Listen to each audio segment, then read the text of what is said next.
Suponho que você já deve ter notado em veículos blindados como os franceses AMX-13 ou os muito icônicos SK-105 Cruzier austríacos, e deve ter se perguntado o porquê de suas torres tão curiosas. Pois, a dizer a verdade, o AMX-13 francês e o SK-105 Cruzier austríaco, assim como muitos outros tanques dos anos 50, 60 e 70, tinham uma torre oscilante, ou seja, uma torre dividida em duas partes, uma para movimentos de rotação e uma para movimentos de elevação. Este tipo de torres divergem muito das torres tradicionais, dando-lhes um monte de vantagens aos blindados que as usavam. Mas como tudo no mundo dos blindados de combate, também muitas outras desvantagens. E de fato foi uma dessas desvantagens em particular que fez desaparecer a esses tão icônicos blindados da Guerra Fria. Hoje veremos como funcionam estas torres, o que as tornava tão especiais e, claro, a razão pela qual elas quase desapareceram completamente do mundo.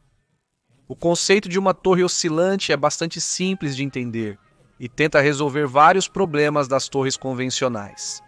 As torres convencionais têm sido usadas desde o início da história dos tanques, ininterruptamente até os dias atuais, e todos os melhores tanques modernos usam este sistema de torre. Consistem em uma única peça montada sobre um anel no casco do tanque, que basicamente dá rotação horizontal à torre. O movimento vertical é alcançado por meio do próprio canhão que está conectado à torre através de um eixo ou munhão, e o canhão pode se mover verticalmente para cima e para baixo, permitindo ao blindado apontar horizontalmente para qualquer lado, limitando apenas os movimentos de elevação que o canhão pode fazer. Então o corpo da torre é fixo e só pode mover horizontalmente. A torre oscilante, por outro lado, consiste em duas partes, uma superior e uma inferior, unidas por um eixo ou munhão. O espaço entre essas duas peças geralmente é coberto por uma sanfona visível de borracha ou lona, que sempre dá uma aparência bastante curiosa a esses tanques e que provavelmente te faz pensar que realmente este é um ponto fraco, embora realmente ainda haja bastante blindagem para proteger o tanque na parte inferior da torre, é igual às outras torres convencionais. Está conectada ao casco do tanque e proporciona rotação à torre, mas a parte superior é onde toda a mágica acontece e esta está conectada à parte inferior por meio de um eixo ou munhão, fazendo com que, para fazer movimentos de elevação, a parte superior da torre se incline completamente sobre o munhão, e não apenas o canhão como acontece com as torres convencionais, o que faz com que o canhão e a torre estejam sempre alinhados. Este curioso design resolvia muitos dos problemas que ainda persistem até nos melhores tanques da atualidade. Uma das vantagens das torres oscilantes é que, basicamente, permitem uma maior amplitude de movimento para o canhão em relação aos tanques convencionais. Quando se precisa apontar para baixo, o canhão se move para cima dentro da torre, fazendo com que o movimento para baixo do canhão seja bastante limitado pela altura da torre. Isso é um problema nos campos de batalha, pois costumam ser irregulares e poderiam dar vantagem aos tanques inimigos. Nos tanques com torres oscilantes, isso não é um problema, pois a torre e o canhão se movem juntos em um eixo, de modo que o canhão não está tão limitado para apontar para baixo, permitindo ao tanque usar pequenas colinas como cobertura em terrenos irregulares dos campos de batalha. Em teoria, o limite de movimento para baixo que um canhão de torre oscilante pode alcançar é até que, literalmente, colida com o casco do próprio tanque. Além disso, as torres oscilantes permitem economizar muito espaço nos tanques convencionais, para que o canhão tenha uma boa amplitude de movimento superior. Ele deve ter muito espaço livre dentro do tanque, o anel da torre deve ser bastante amplo para permitir o movimento para cima do canhão.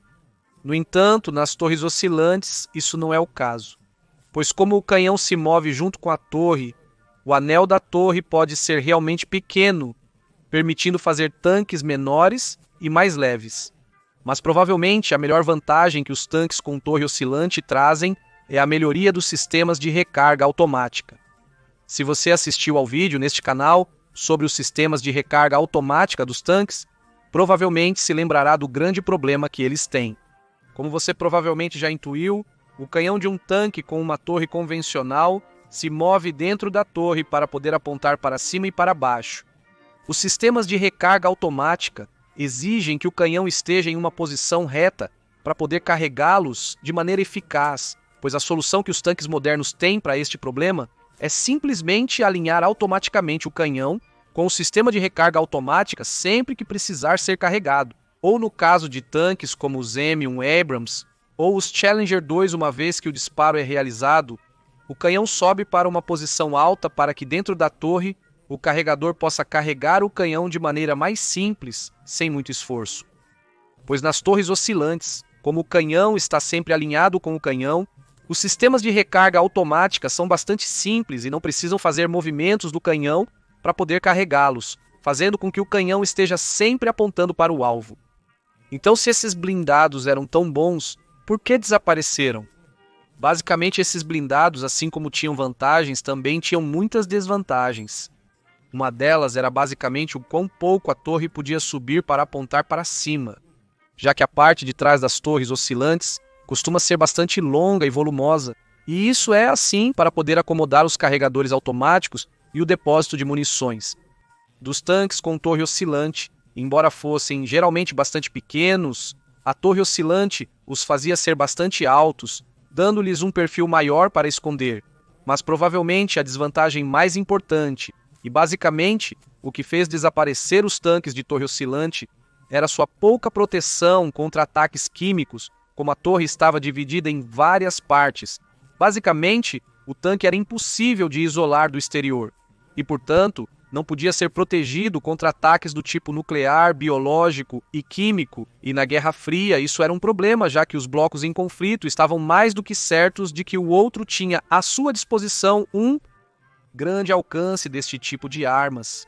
No final, não importaria que os tanques com torre oscilante tivessem muitas mais vantagens do que os convencionais, pois a tripulação sempre era vulnerável a qualquer tipo de ataque químico.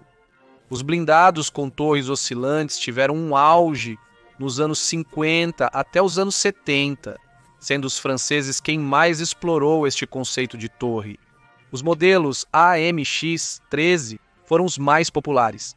Também os americanos criariam vários protótipos de tanques com torres oscilantes, mas nenhum acabaria entrando em serviço, exceto o sistema de armas móveis M1128 com um canhão M68, a 2 de 105 mm, e este seria usado desde 1996 até 1922.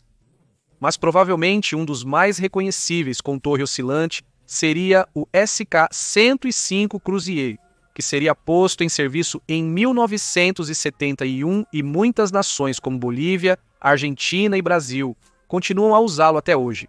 Esses tanques, embora por apenas algumas desvantagens não tenham conseguido se adaptar aos campos de batalha modernos, sem dúvida são um exemplo de verdadeira engenharia, e sem dúvida sua marca ficará na história dos blindados de combate. Lembre-se que isso é Guns Club, muitíssimo obrigado por assistir a este vídeo e nos vemos na próxima.